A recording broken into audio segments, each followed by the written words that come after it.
E o do plano C são as crianças com sinais de desidratação grave. Então, agora é o nosso paciente, o nosso indinho, tá?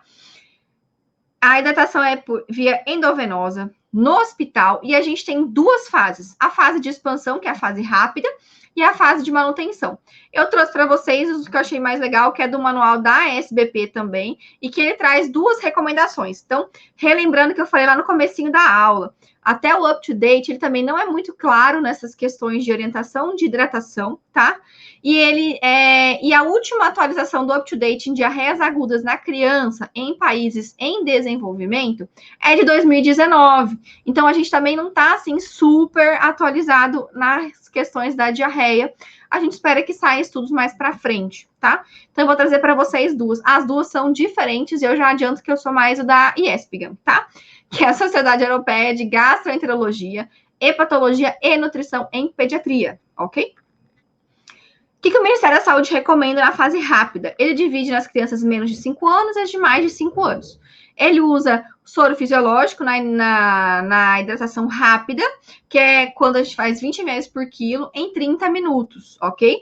Repetindo até que a criança esteja hidratada, reavaliando os sinais clínicos. Lembra de reavaliar tudo, fazer todo aquele C de novo, ver a parte respiratória, escuta as bases para ver se não está crepitando, tá bom?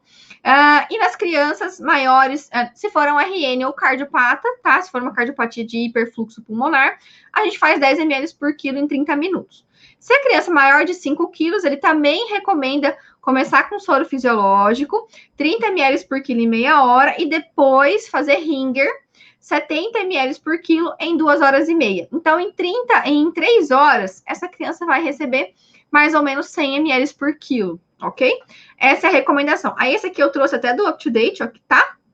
Em que ele coloca que você deve usar os fluidos cristalóides isotônicos, tanto a salina quanto o Rinker devem ser usados, tá? Ele fala que colóides, produtos sanguíneos ou fluidos hipotônicos não devem ser usados, né? A gente deve ter cuidado. Não deve ser administrado por conta desse risco de exacerbação de fluido para o meio celular, correndo o risco de você fazer edema cerebral, tá? Então, a gente evita os fluidos hipotônicos, principalmente na fase de manutenção, na fase rápida, na fase de expansão, tá certo? E aí, como que é a fase de manutenção do Ministério da Saúde? Em 24 horas, a gente vai oferecer o volume preconizado pelo Holly Seeger, aquele lá de mais de 60 anos atrás, a gente continua fazendo esse volume, e aí o que ele recomenda é que seja feito uma proporção, 4 partes de soro glicosado e 1 parte de soro fisiológico. Eu não sei vocês, mas o meu cérebro entende melhor quando eu falo em porcentagem. Não sei porquê, esse negócio de partes, às vezes eu fico meio confusa, tá? Então, o que eu faço? Eu coloco em porcentagem. Então, 80% do volume de soro glicosado e 20% de soro fisiológico, tá? Kaique tá falando aqui no Instagram que na última atualização do PAUS, eles reduziram para 10 ml por quilo, pois notava edema pulmonar. E cardiopatas em 5 ml por quilo. Sim, é que a gente está falando da diarreia, tá? Então, se você for olhar o manual, por exemplo, da American Heart Association, do PAUS, o choque hipovolêmico, ele vai tratar de uma forma. Quando você estiver olhando os manuais de diarreia aguda com desidratação, aí eles falam de outra forma. A gente não tem um consenso, ambos estão corretos, tá?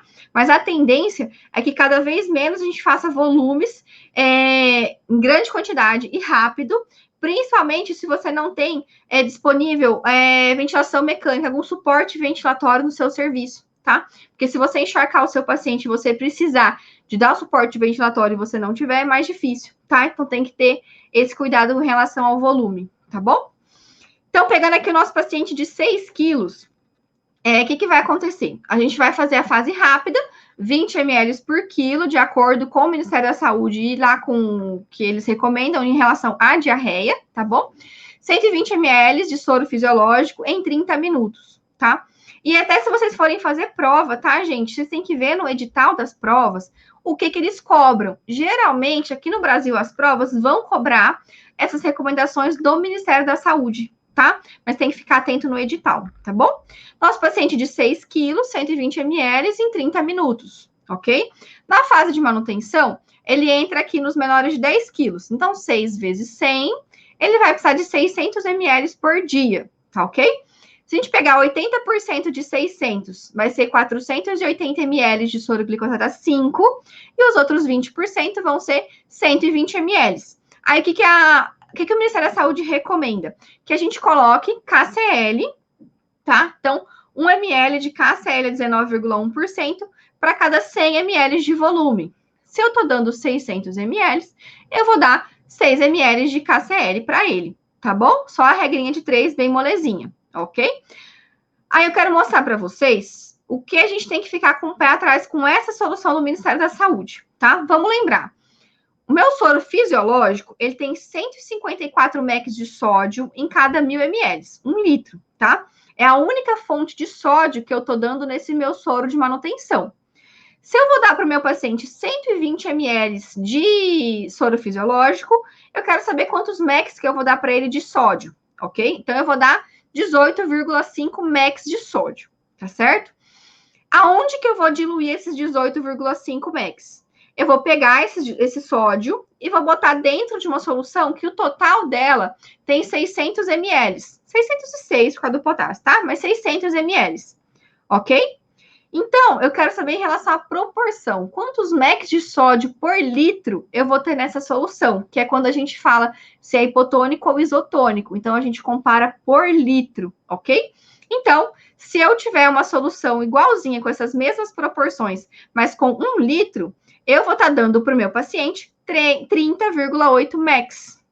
Então, eu estou dando uma solução hipotônica. Uma solução que só tem 30,8 mEq por litro, ok? Não achei grandes estudos recentes sobre a questão do sódio na soro de manutenção para diarreia. Se vocês forem lembrar, deixa eu ver aqui. Se vocês forem lembrar da aula de hidratação venosa, eles excluíram dos estudos as crianças com diarreia aguda. Então, assim, é difícil, mas 30,8 a gente tem que tomar cuidado, principalmente se o sódio do seu paciente tender a ser mais baixo, porque ele tem um risco de edema cerebral.